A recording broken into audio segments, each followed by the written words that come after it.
Masih suka mikirin dia? Masih kepo story-nya? Masih nunggu dia ngechat lagi? Padahal udah tahu dia nggak bakal balik lagi kan? Aku paham kok rasanya kayak nungguin sesuatu yang sebenarnya udah nggak ada. Tapi tetap aja susah berhenti. Kepikiran terus. Kadang udah semangat hari ini, tahu-tahu keinget lagi, ngedrop lagi.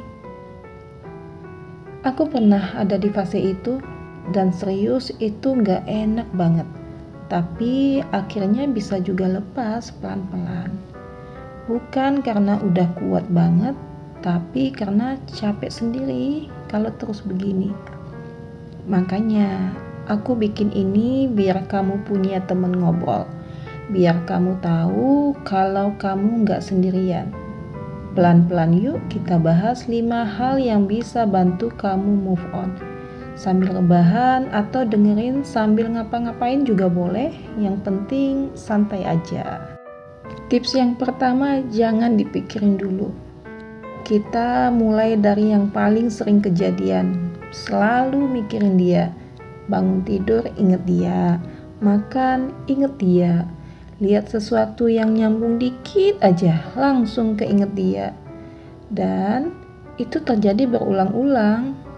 Padahal ya, makin sering dipikirin, makin susah buat lepas.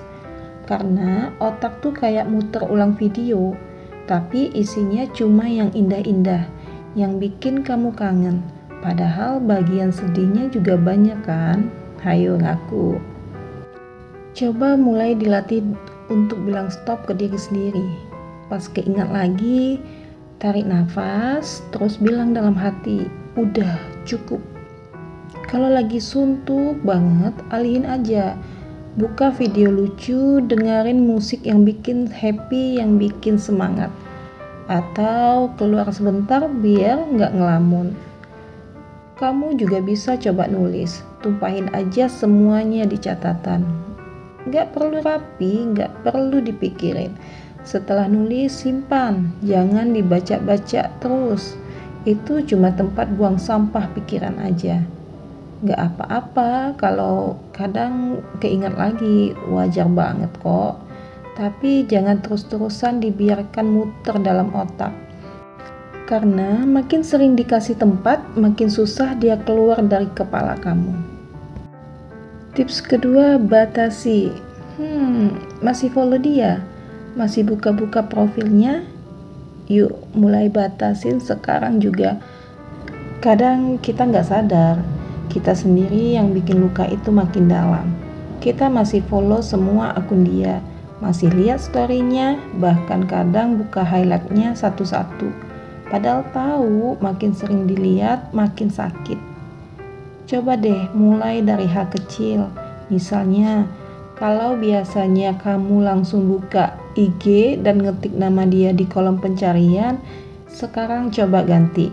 Cari akun meme atau akun lucu-lucu yang bisa bikin kamu ketawa. Kalau dia masih muncul di beranda atau story, kamu bisa mute dulu. Gak usah di-unfollow kalau belum siap. Tapi batasi dulu biar kamu gak terus ke-trigger.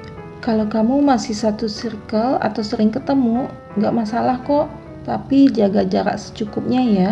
Gak usah ngajak ngobrol dulu, gak usah sok kuat juga. Jaga diri kamu dulu, itu yang paling penting. Ini yang paling berat buat banyak orang, yaitu tetap menghubungi dia. Jadi tips ketiga, gak usah menghubungi dia lagi. Berhenti ngucapin selamat ulang tahun, semangat ya hari ini, atau kamu udah makan belum? Karena setiap kamu mulai chat, kamu ngasih harapan ke diri kamu sendiri. Padahal dia mungkin udah gak ada rasa. Dan kamu yang akhirnya harus nanggung kecewa. Jadi kalau kamu udah niat buat move on, tahan jempolmu. Tahan rasa pengen ngechat. Karena setiap detik kamu bisa nahan diri, itu langkah kecil menuju lega.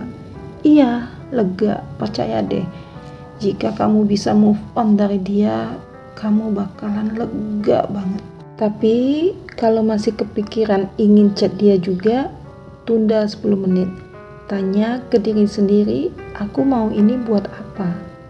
Kalau cuma buat dapat sedikit perhatian terus sakit lagi, ya buat apa? Tulis di notes kalau perlu, tapi jangan dikirim, lepasin pelan-pelan. Nah, tips keempat, hapus semua tentang dia. Foto kalian, chat lama, video kenangan, playlist lagu kalian berdua. Kedengarannya kejam ya, tapi itu bentuk sayang kamu ke diri sendiri. Kamu gak harus langsung hapus semuanya hari ini, tapi coba satu-satu. Mulai dari galeri, terus ke folder, WhatsApp, sampai ke lagu favorit kalian yang selalu bikin nangis. Setiap kamu hapus, itu bukan melupakan dia, tapi membebaskan diri kamu. Kamu berhak punya ruang baru buat bahagia. Nah, setelah kamu beresin semuanya itu, isi ruang kosongnya dengan hal-hal yang bikin kamu lebih hidup. Mulai lakukan kegiatan positif yang selama ini kamu tunda. Ikuti kelas-kelas yang kamu suka, jalan-jalan, olahraga, atau sesimpel ngerawat diri di rumah. Biar energi kamu nggak lagi kebuang buat kenangan, tapi buat hal-hal yang bikin kamu tumbuh. Dan satu hal yang penting, jangan pernah bergantung sama orang lain, khususnya dia. Kamu nggak butuh validasi dari siapapun juga buat bahagia. Kamu cukup, kamu utuh, dan kamu bisa berdiri sendiri. Karena saat kamu sadar bahwa kebahagiaanmu ada di tangan kamu sendiri, kamu gak akan mudah runtuh lagi. Tips kelima adalah mengikhlaskan. Ya, ikhlaskan. Ini bukan soal melupakan, tapi soal melepaskan. Ikhlas itu bukan berarti kamu setuju sama semua yang terjadi. Bukan. Tapi kamu memilih untuk gak lagi berperang dengan kenyataan. Kamu boleh banget masih sayang, tapi kamu juga harus sadar, yang tulus belum tentu harus memiliki. Dan mungkin dengan kehilangan dia, itu cara semesta kasih ruang buat yang lebih baik datang. Ikhlas itu butuh waktu, tapi selama kamu terus berjalan, pelan-pelan luka itu akan berubah jadi pelajaran.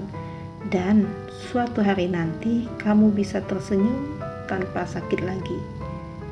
Makasih udah dengerin sampai di sini. Kalau kamu lagi berjuang untuk move on, aku cuma mau bilang, kamu kuat, kamu berharga, dan kamu layak bahagia. Pelan-pelan aja, karena sembuh itu proses, dan aku percaya kamu pasti bisa.